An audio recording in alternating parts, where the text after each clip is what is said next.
I had a issue 2 years ago, a little over 2 years ago. And I found myself in a hospital with doctors over me telling me I had a heart issue, a left ventricle issue. And just to top it off, there was a problem with diabetic, which I didn't know I was. And that resulted in 8 medications related to the heart and various things, and 4 shots of insulin a day. The most shocking thing to me, though, was when I read the medical report and it says morbidly obese. And I had let the lockdown get to me with eating everything that didn't eat me first. Anyway, I had ballooned to 317 pounds.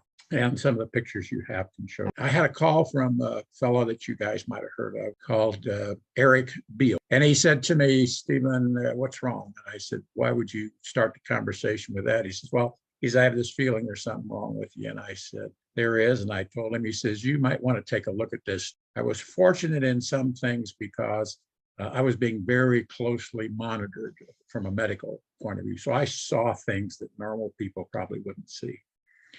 To get over the whole thing, I mean, there was blood tests, there was daily blood tests, there was all kinds of things. 6 months after I was on X39, and I did X49 as well. And I adjusted my diet to be sure.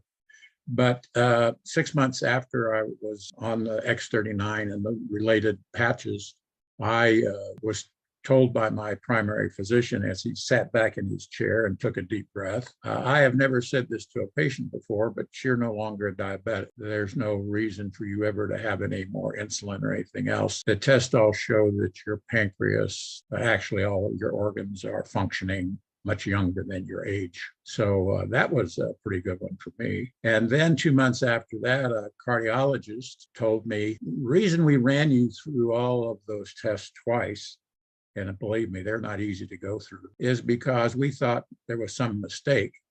Because the techs have said, are you sure this guy is in his late 70s? Because all the indications here are that we're looking at a guy in his late 50s. And we can't find any evidence that he's ever had a heart. His heart doesn't show any indications of any damage ever.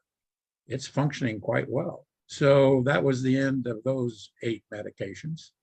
And since that time, as you can well imagine, I have been trying to spread this incredible technology with everybody that I can. Some listen, some don't. It's fine. The last picture you saw up there on the left in my sport coat was on the 10th of February. That's when I turned 79 years old. So anyway, that's what happened to me, and